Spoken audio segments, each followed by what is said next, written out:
É. Outra, Arnaldão da Paraíba, grande Arnaldão.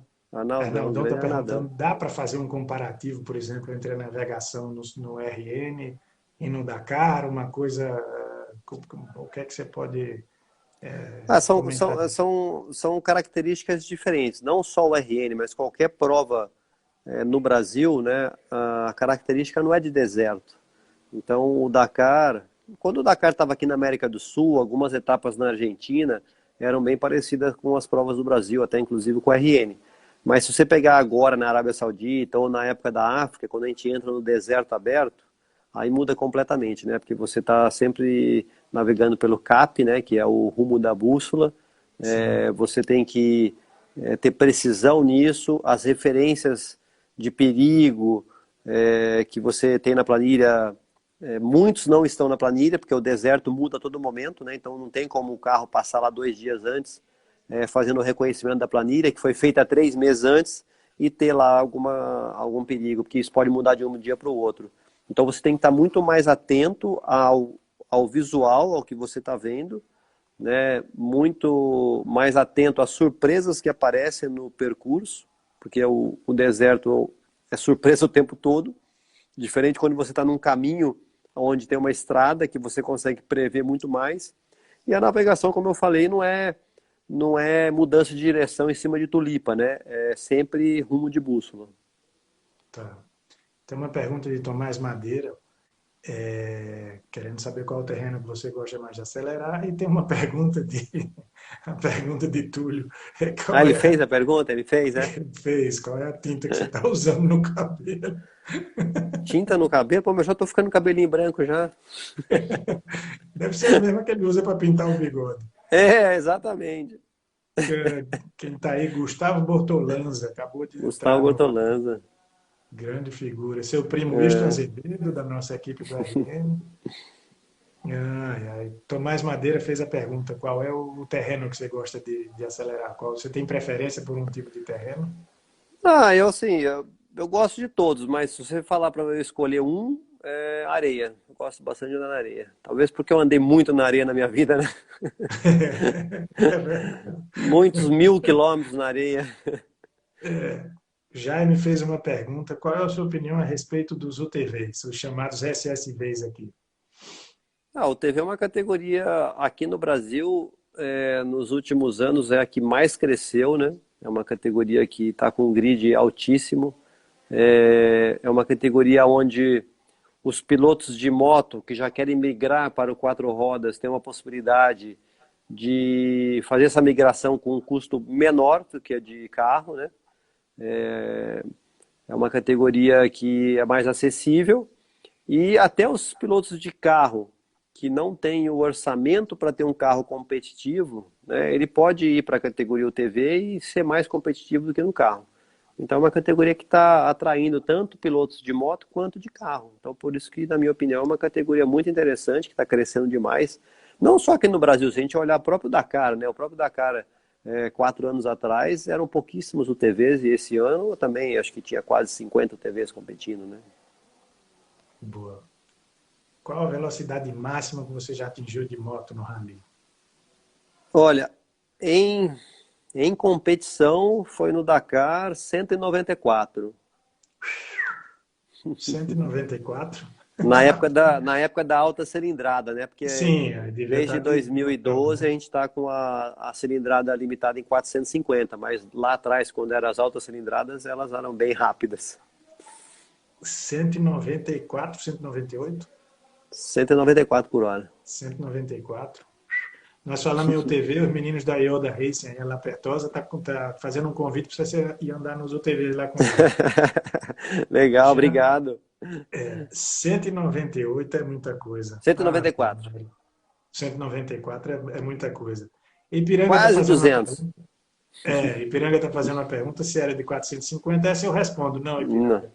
Era de motão. Na era de alta época, cilindrada. as cilindradas eram maiores de uma marca X. É isso? É. Ai, meu Deus do céu. Como é que você consegue, andando numa velocidade dessa, ficar concentrado? Qual é a regrinha? Qual é o feeling, qual é aquela coisinha que faz com que você se Essa, mantenha. esse é o grande diferencial do rally, né? Você conseguir se manter concentrado por muitas horas, né? Porque uma especial de rally, ela pode durar. Eu já tive especial que eu fiz na África, na época que era permitido mais de 800 quilômetros, né? Que hoje não é mais, que já durou mais de 10 horas. Então, e a próprios Sertões esse ano a gente teve uma especial de mais de 7 horas, né? Então, a grande dificuldade do piloto é conseguir se manter concentrado por muito tempo. E o que eu faço primeiro que eu treino a concentração, né? Eu tenho alguns exercícios que eu faço de concentração. Numa época, eu tive um psicólogo que me ajudou isso, e eu tenho um programa de computador que eu consigo treinar isso. E na prova, quando a gente está pilotando e navegando, a navegação ela ajuda a te manter concentrado, né? Então você ficar focado na navegação, ela te ajuda a ficar concentrado na prova mais, você perde menos a concentração. Por isso que acontecem acidentes no deslocamento, né? Exatamente, muitos, né?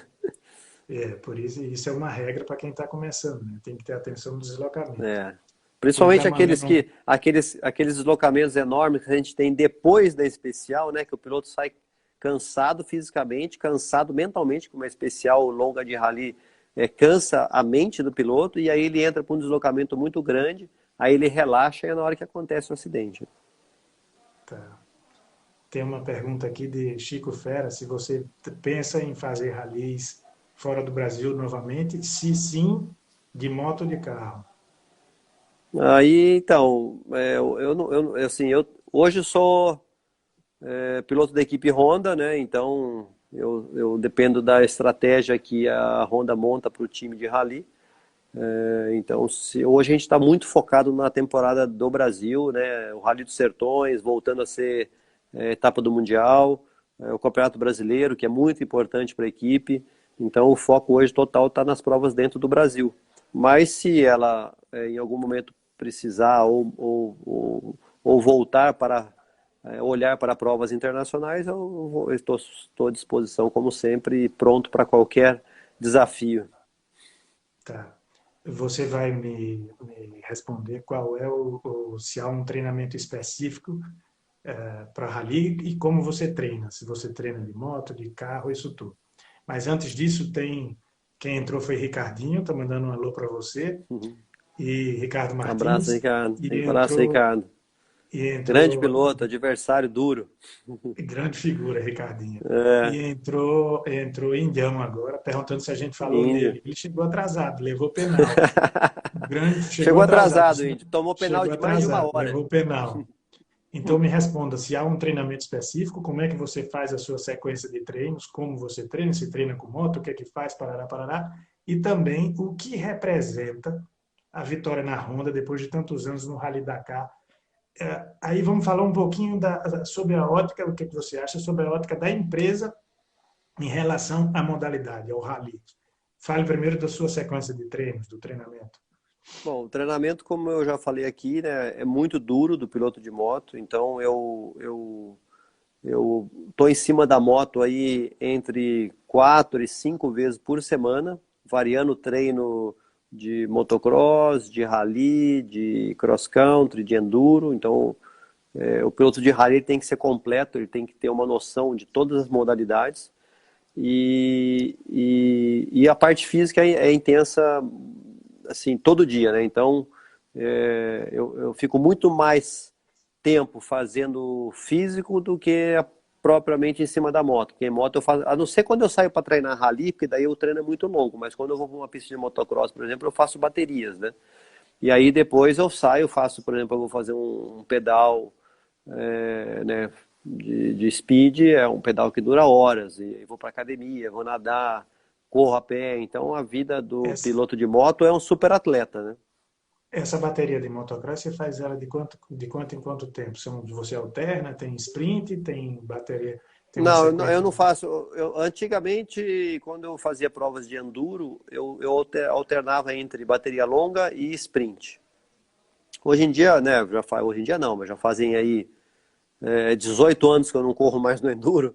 Então, como eu estou muito focado só no rally, eu faço só baterias longas, né? Porque hoje eu preciso de ter esse ganho em longa duração. Então, quando eu estou com o tanque original da moto, eu consigo fazer no máximo, dependendo da pista, a bateria de 45 minutos. Mas quando eu coloco um tanque de volume maior, eu consigo passar de 1 hora nas baterias. Tá. Então agora vamos falar um pouquinho da segunda pergunta, que foi em respeito à vitória da Honda no Dakar. A Honda voltou a vencer no Dakar esse ano. E sob a ótica, o que, é que você acha que muda dentro da empresa, por exemplo, sob a ótica da Honda com a modalidade rally para o mundo, o que, é que você acha? Qual é a sua opinião? Não, eu fiquei muito contente com essa vitória. Eu participei aí um pouco desse projeto, né, final de 2013 até o Dakar 2016, né? Eles voltaram como time oficial no Dakar 2013, né? Eles começaram o projeto aí em 2012 e eu entrei, né? A Honda Brasil, como a prova estava na América do Sul, então ela tinha um interesse na prova por estar aqui, e aí criou-se uma equipe Honda South America, né? E eu fiz parte dessa equipe entre segundo semestre de 2013, Dakar 14, Dakar 15, Dakar 16. E aí, então eu tive junto, a gente trabalhava diretamente junto com o time da HRC, né? A gente dava até um suporte para eles. Trabalhei no desenvolvimento da moto em algumas vezes, né? Participei lá do Rally do Marrocos, então a gente teve bastante tempo junto e eu vi o quanto a Honda dedicou nesse projeto, né? E quanto ela investiu de tempo, de investimento financeiro, né? Na preparação dos pilotos. Então ela merecia já essa vitória, não é de hoje, né? E conseguiu chegar nesse título agora em 2020. E vai ser super importante para a marca, né? Porque vencer um Dakar é vencer a prova mais difícil do mundo. Então você comprova que teu equipamento é um equipamento capaz de vencer a prova mais difícil do mundo. E é o que eu sempre falo, o Rally Cross Country, as provas, como elas são tão duras de você estar à noite abaixo de zero e de dia a 50 graus, né? Então ela eleva o equipamento ao limite. E aí você tem um grande laboratório a céu aberto. Então toda essa tecnologia que a Honda desenvolveu para essa moto que está lá no Dakar, né, vencendo a prova, ela também reflete nas motos que vão ser vendidas ao consumidor final. Então, uma parte da tecnologia que foi desenvolvida naquele grande evento, ela vai colocar na linha de produção nas motos que vão ser vendidas nas concessionárias. Então, isso é muito bom para o público, em modo geral, porque eles vão estar sempre tendo a oportunidade, quando adquirem uma motocicleta da marca Honda, de estar com essa tecnologia que saiu das competições, não só do Dakar, mas da MotoGP, né? Dos motocross, tudo isso está desenvolvendo uma tecnologia muito grande da marca que reflete lá na moto que vai chegar no consumidor final. Boa, bacana. Quais a gente só cresce, principalmente o atleta cresce muito quando ele tem um opositor que é ferrenho, né? Quem foram vou chamar de antagonistas, apesar da gente saber que são todos amigos, eu sei aí coisas que você vai responder, quem foram os antagonistas aí na sua carreira como piloto de moto nos ralis? Eu sempre brinco, Glebinho, que eu já estou na... Opa, voltou aí? Voltou. Voltou. Eu já passei por 3 gerações. Eu estou na terceira geração de adversários, né? Eu já peguei 3 gerações, né? Então, sim, aqui no Brasil começou lá atrás, né? Com o Juca Bala, depois veio o Zé Hélio, que foram grandes disputas com o Zé. Hoje em dia está o Tunico, né? Que venceu os últimos 2 sertões dentro da equipe. O Gregório que está dentro da equipe, o Ricardo que teve agora há pouco aí, o Túlio fazendo as perguntas dele, são grandes adversários hoje em dia, né? E no próprio Dakar, né? Eu comecei lá atrás, pô, né? Eu comecei quando o Peter Hansel andava de moto ainda. Depois eu peguei a época do Fabrício Meone, do Richard San, né? Do Sala, que fez alguns Dakar. Richard É, Sun, a Honda tem sempre um trabalho de desenvolvimento. Richard Sun foi mochileiro, eles ajudaram a Honda a desenvolver o projeto da XP2, aquela motocicleta de dois sim, tempos, né? Que ele andava, e o outro era Cyril Depré, né? sim. Ele Aí, veio depois, né? não, Cyril Depré andou com o Richard Sun juntos, os dois, como ele era mecânico, eles trabalharam no desenvolvimento daquela moto de dois tempos, há muito tempo atrás. Depois Santos foi para a BMW, Não, mas ganhou. essa moto dois tempos, ela foi mais antes, porque ela foi lá no Rally de Nevada que ela correu. Sim, Ela não, foi mas aí eu tô antes deles. falando. Não, eu tô falando no começo da carreira deles também. Aí é por aí, dos anos 90, eu acho. É por Não, aí. O Depré começou no Dakar em 99. Então, é O desenvolvimento. Richard, Eles o Richard trabalharam. Sun começou antes, porque o Richard Sun, quando eu fui correr o Nevada, ele ganhou o Nevada. Ele não sei se ele ganhou o Nevada, acho que ele fez segundo no Nevada, mas ganhou a categoria até 400 com uma XR 400 que foi lançada lá e tava a XP2 correndo com outro piloto. Mas eu sei que de data eu não lembro, mas os dois andaram juntos. Não, eu falei, era Jean Brucy Ah, e aí Cyril sim, o Deprez. É Jambrussi é outra mais situação. Eu antigo. misturei as bolas. Aí Eu sim, misturei aí as bolas. sim, é. Eu misturei as bolas. É,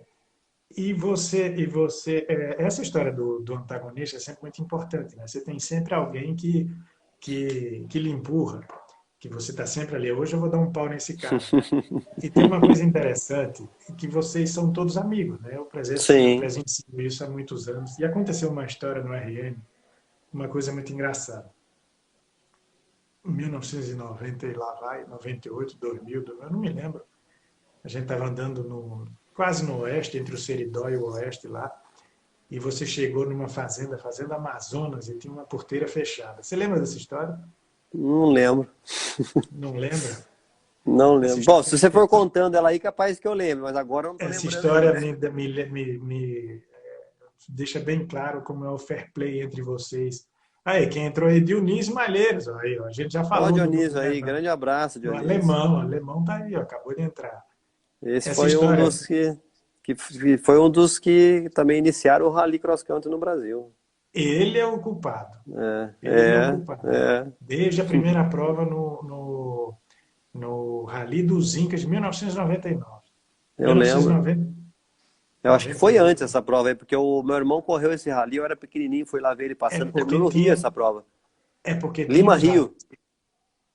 Porque tinha os ralis. O Lima Rio, não me lembro, o Incas ele já acontecia, que era Franco Asseres que Sim, fazia. sim, E sim, sim. Dionísio foi trabalhar lá, trabalhou 2 anos. Aí eu não me lembro se foi aí exatamente qual foi o ano, acho que foi 88, 89, uma coisa assim.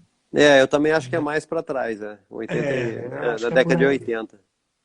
Pronto, 1989, quando chegou no Brasil. 88 foi só no Peru, Ah, 89 o foi no Dionísio Brasil, foi falou lá, Lima Rio, 89. né? Ó, Foi o Ó primeiro, o Luiz primeiro Careca ali, Rally Cross 89, Country. Incas. Que aí o alemão foi trabalhar nessa prova e começou a aprender coisas de rally. Eu estava falando dos antagonistas, agora a gente misturou as conversas todas. A gente estava falando dos Você estava falando antagonistas. da Não, Fazenda, do Fair da Play? Fazenda. Não, não. Eu falei dos antagonistas e me lembrei de uma história que aconteceu que dá ideia de como é o relacionamento de vocês. É, era uma especial na Fazenda Amazonas, no Oeste, um lugar muito quente. E na especial você vinha em primeiro e você chegou, tinha uma porteira fechada na fazenda. Se eu contar qual é a referência, você vai saber. Você saía em frente a uma fazenda, tinha um poste, dobrava à direita. E a porteira estava fechada, eu não sei por que alguém fechou a porteira. E Zé chegou. E Zé chegou, você estava abrindo a porteira, né? E aí, quando você abriu a porteira, aí Zé foi e encostou. Aí Zé fez uma coisa que foi muito legal. Aí ele parou, aí disse: vai, cabeção, com você, vai, cabeção. E ficou lá segurando a porteira, deixou a porteira aberta, esperou. Você foi embora. Quando você largou, que deu uma distância, foi que ele largou. É, Essas são histórias sim, sim, sim. porra, a gente tem várias aí ao É. longo da vida. E são coisas que vão ficando, né? Eu digo, pô, e isso foi nos anos 2000, acho por aí, deve ter. Tem pelo menos uns 15 Ah, anos ou tem, mais, tem, tem. né? Então isso dá uma ideia muito interessante do que é de como é o relacionamento de vocês. A solidariedade Sim. que existe no meio motociclístico é muito interessante, né? É porque principalmente o rally, né, que a gente está lá no meio e a ajuda entre os pilotos é muito importante, né? Até como regra, no caso de acidente, o primeiro piloto que chegar ele tem que parar para ajudar. Então, acho que essa união na modalidade é muito grande, né? Porque ali dentro mesmo, lá na hora que está valendo, sempre o primeiro a chegar em algum problema vai ser um piloto, né? Então, É, um depende do outro. Então, hoje eu vou ajudar alguém, amanhã alguém vai me ajudar e é sempre assim, né? é. Tem uma pergunta aqui a respeito do nível as 450 Honda, a pergunta de Evandro Bassi. As 450 Honda que vocês têm no Brasil serão competitivas nos sertões versus os eventuais protótipos por ser etapa do Mundial? Eu acho que essa pergunta já ele perguntou e quase que respondeu, né? Assim, quando a gente fala de motos protótipos, né, de motos factory, que são motos feitas para a competição, é muito difícil a gente conseguir deixar uma moto de série, que é o caso das motos que a gente usa aqui no Brasil, que é a CRF 450 RX, que é uma moto que você vai em qualquer concessionária e compra. Então a gente prepara, a Honda dá todo o suporte, a gente faz uma adaptação na moto para fazer as provas de longa duração, faz um desenvolvimento na moto e tenta da melhor forma dentro de uma durabilidade, né? Porque a gente tem que fazer uma prova que dura aí 5.000 quilômetros, né? E tem que buscar o máximo de performance possível. Então a gente trabalha, tem o investimento, tem a dedicação para evoluir a motocicleta, para deixá-la o mais competitivo possível, mas é óbvio que quando vem uma moto de fábrica, uma moto factory, que tem toda uma engenharia lá da HRC no Japão, né, que está tá diretamente envolvida nessa moto, em todos os testes que eles fazem, desenvolvimento, e desenvolvendo há anos, né, porque é uma moto para vencer o Dakar, é muito difícil falar que elas estão nas mesmas condições. Mas a Honda do Brasil está dando total apoio para a gente poder, esse ano, trabalhar no desenvolvimento, tentar chegar no nível maior ainda que as motos já estão, porque a 450 RX venceu 2019 e 2018 com o Tunico, né? Então é uma moto que É, está no nível muito elevado, mas lógico que para brigar com uma moto factory ainda, como eu falei, não tem todo o desenvolvimento de uma fábrica. Mas esse ano a gente está trabalhando para deixá-la mais competitiva e tentar diminuir esse gap entre uma moto de série preparada para uma moto factory, né? só para como referência, para falar um pouco do investimento em cada um dos modelos, me diga mais ou menos quanto custa uma Factory Honda e uma RX, vamos lá, preparada, mais ou menos, só para efeito Bom, comparativo. uma Factory Honda não existe para venda, então não tem É, valor. E uma CRF 450 RX que você vai comprar numa concessionária, você vai comprar por R$ 50.000, né?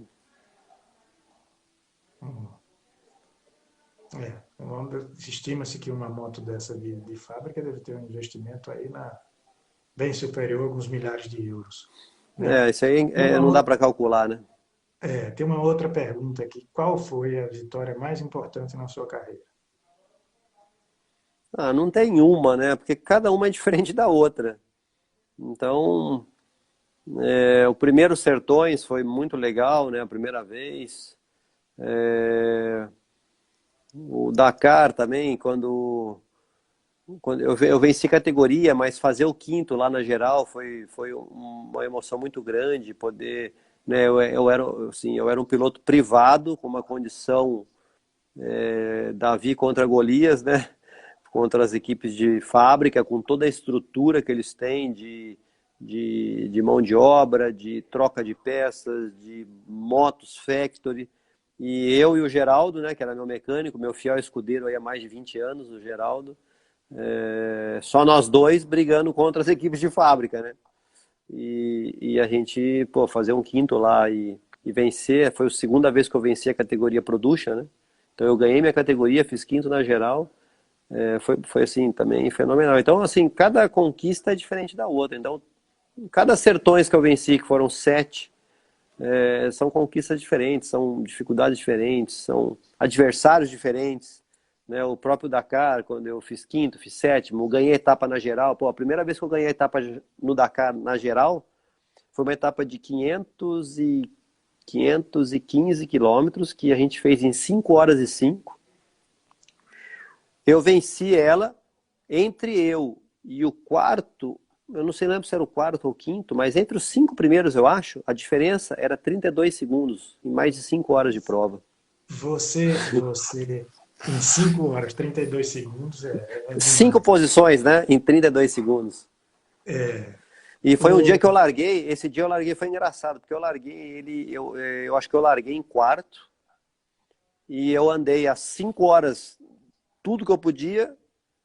Lógico que teve o abastecimento no meio, no abastecimento a gente se viu, mas eu não passei ninguém, ninguém me passou o dia todo.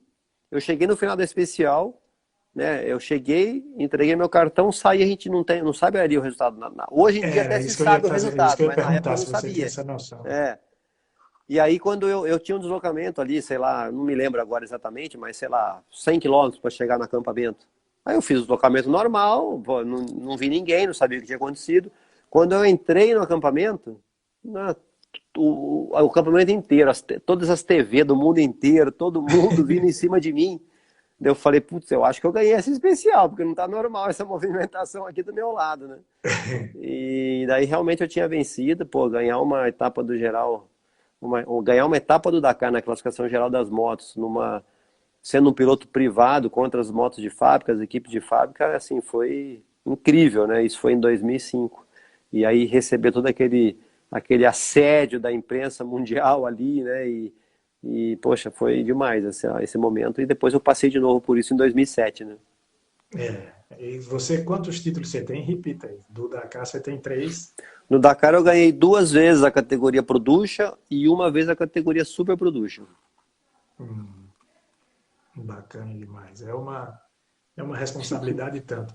Tem uma pergunta aqui do Magrão, e o Magrão disse que você sabe por que que ele está perguntando. Se você é chato ou tímido.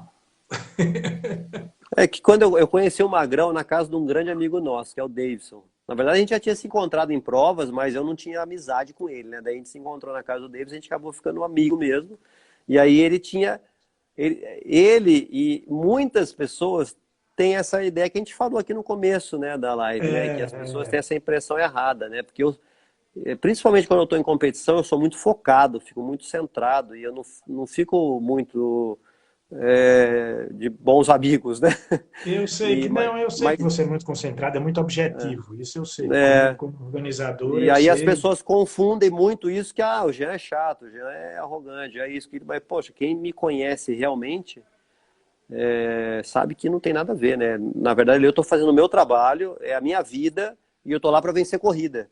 Então, realmente ali, se uma pessoa vier falar comigo na hora que eu estou alinhando para largar, ela vai falar que eu sou um mala mesmo, entendeu? Porque eu não vou dar atenção, eu estou super concentrado para uma largada de uma especial onde eu quero vencer, né?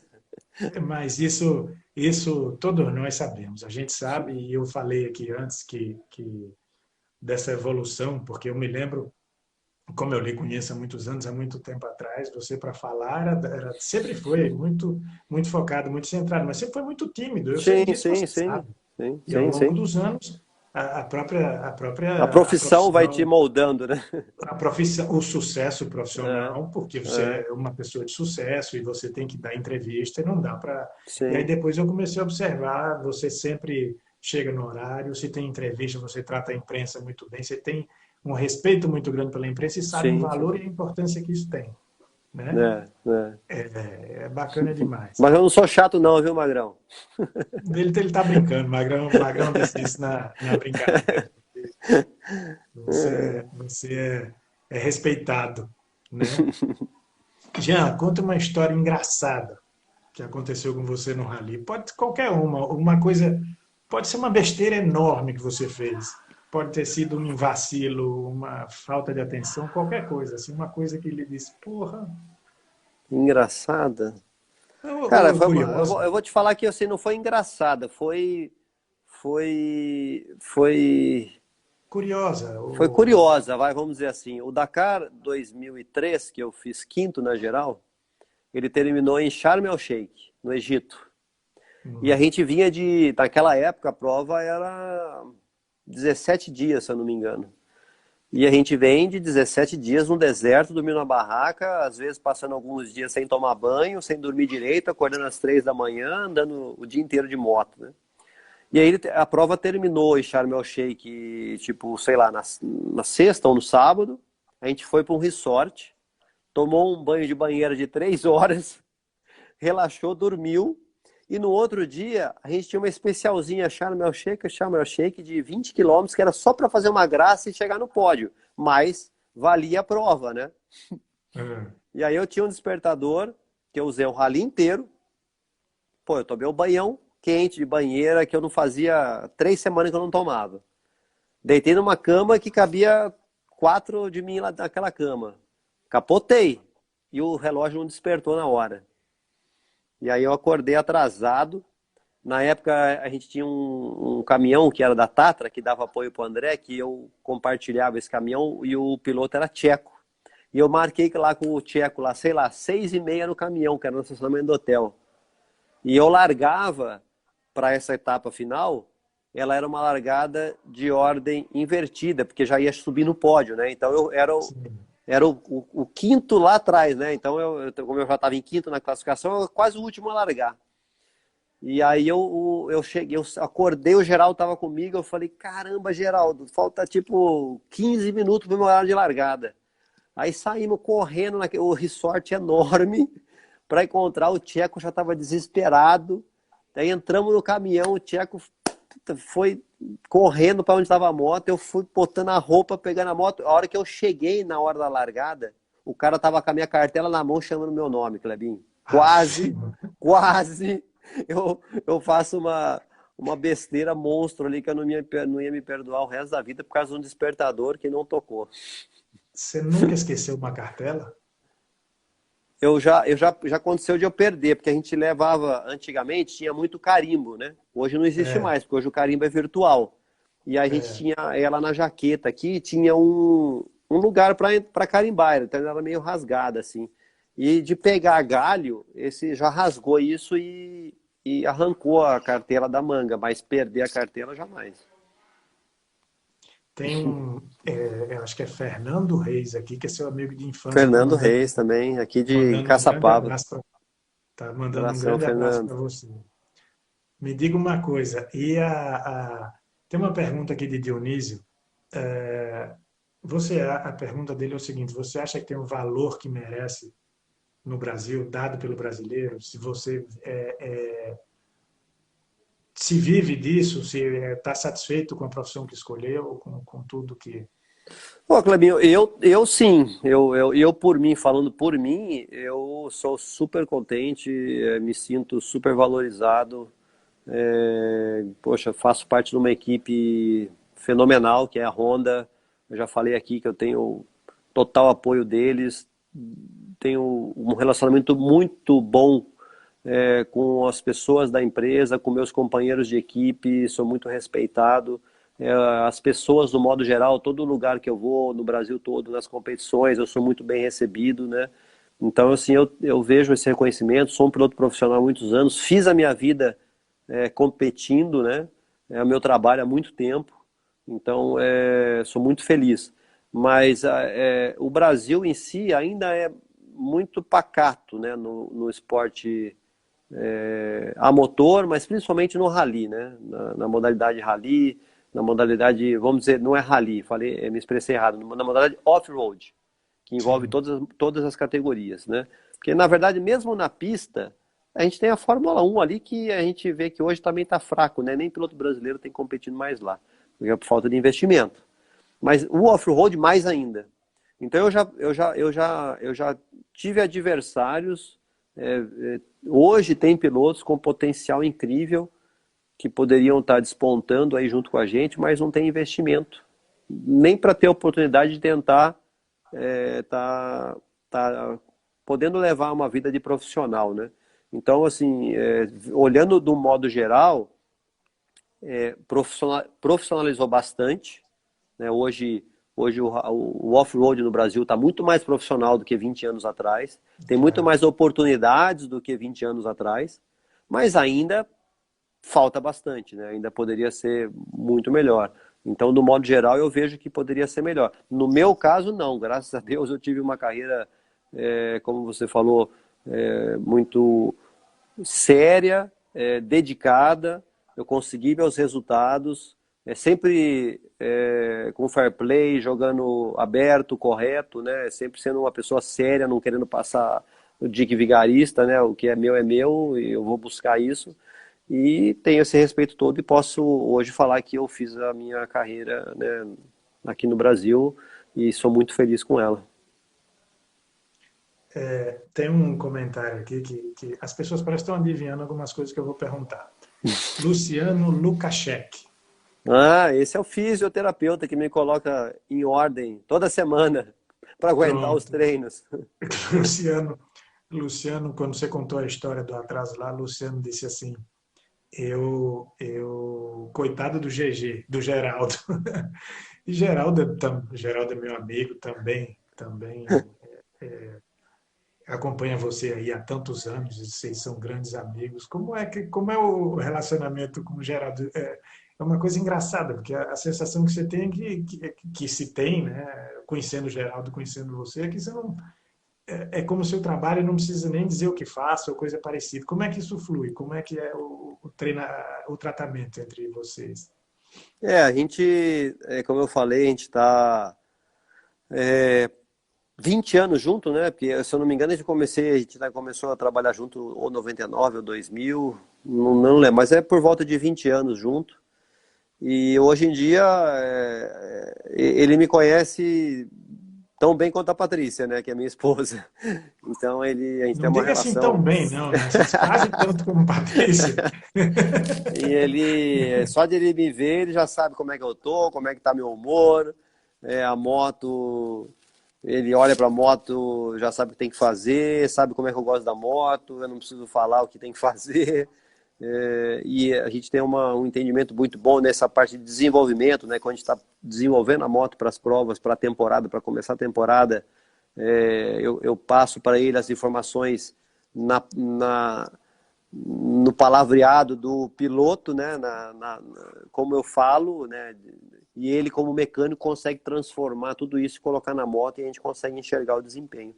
Então, como eu falo, o Geraldo hoje passou de ser só um mecânico, né? Ele é um grande amigo, um anjo da guarda, é o cara que sim, devo a minha carreira a ele, porque ele está comigo há muito tempo e todos os resultados que eu tive foi porque ele estava lá empenhado, varando a noite, trabalhando na minha moto e deixando ela sempre 100% para o dia seguinte eu poder sentar e ter confiança de tirar os 100% da moto e saber que ela vai chegar no final do dia e ele vai estar lá de novo para poder deixar ela pronta para outro dia e assim, né, por vários dias que são as provas de rally. Você se acha um cara de sorte? Cara, é assim, quanto mais eu trabalho, mais sorte eu tenho. É uma boa resposta, mas se você não tiver a sorte, se você não tivesse a sorte, você talvez não tivesse nem trabalho. Mas eu acho que a sorte vem com a dedicação, né? Se você não dedicar, primeiro a dedicação, depois a sorte. Muito bem. Deixa eu fazer uma pergunta a você. Você ainda tem aquele seu compromisso? Já tô atrasado, né? Já tô atrasado. Eu imaginei que ia Já ser nós 1 hora aqui de live, já tá com 1h40 de live. 1h40 de live. Eu acho que vamos respeitar o seu compromisso. Eu queria que você fizesse umas considerações gerais aí em relação a tudo, ao próprio esporte, ao que você espera, as pessoas que nos assistiram, que comentaram. Bom, Vamos Clebinho, fazer um. primeiro agradecer a oportunidade de estar aqui com esse papo super legal, interessante, leve, né? Que você é uma pessoa incrível e poder contar essas histórias do passado, né? Que muita gente não sabe, né? Porque hoje em dia é uma geração, como eu falei, eu estou na minha terceira geração, né? Então, muita gente que está hoje acompanhando não sabe de tudo isso que a gente falou aqui lá de trás, né? Então, essa oportunidade de estar aqui falando sobre isso é muito legal. Agradeço a você aí pelo convite. Eu agradeço a todos que passaram por aí. A gente não consegue ficar lendo, né? Porque eu tenho o costume de ficar olhando para você, não olho para baixo. Às vezes eu olho para Não, e baixo aqui. o pior não é isso. Eu estou fazendo essas lives e aí essa já é a quarta, e a gente tem rido muito, porque todo mundo comenta muito, há uma interação muito grande, e eu não enxergo, eu faço assim para poder enxergar e ver o rosto. Né? Então, eu estou treinando para tentar ver qual é o. Se eu Mas é consigo isso fazer aí, com. ó.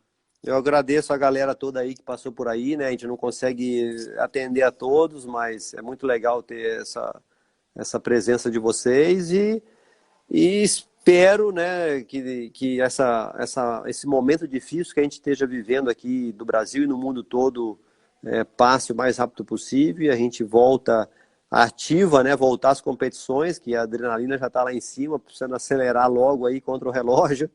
É, E, se Deus quiser, o RN aí no final de julho. vamos lá, estamos trabalhando para isso, eu que agradeço. Você sempre foi muito gentil comigo ao longo de todos esses anos, é meu consultor, sempre que eu tenho alguma dúvida a respeito de alguma confusão grande ou algum questionamento, eu lhe procuro, você sabe disso, a gente vem, já são, vixe, desde 94, faz muito tempo, né? É, há muito tempo. Então, eu também agradeço por tudo, agradeço pela presença das pessoas. Na segunda-feira nós vamos ter outra live, a gente tem feito as segundas e quintas. Na segunda a gente tem uma live que eu queria que você assistisse também, com esse também vai dar o que falar, Zé Hélio, que é Zé uma Hélio, grande amigo e adversário. grande amigo, adversário, uma figuraça. Fábio Pedroso, nosso amigo Fábio, grande navegador. Grande Tomás navegador. Madeira já mandou aqui 150 mensagens para o grupo Terra, diz que o Terra Seca lhe conhece. Terra Seca está com você, Arnaldão, a turma da Yoda Racing. Jaime está mandando tá dizendo assim, Um parabéns para abração, Jean, o Jaime. eterno. Jean, o Obrigado, eterno. Jaime. Obrigado, Jaime. Um grande abraço. Isso é baga, Então, isso, tem isso que vir pro Brasil, pô. A gente não veio, não se viu mais. Tem que vir aqui fazer uma visita pra gente. aguarde que ele está chegando, ele vai, Então, legal. vai, vai. Viu? Então, assim, todo mundo está gostando. Mais uma, graças a Deus, com uma audiência bacana e com uma conversa muito boa. Um verdadeiro papo rally. Sim, Obrigado, Jean. Um abraço obrigado. grande. A gente se vê breve. Tchau Valeu, a vocês. Um Clebinho. abração para todo mundo que assistiu. Abração. Abração, tchau. Tchau, tchau.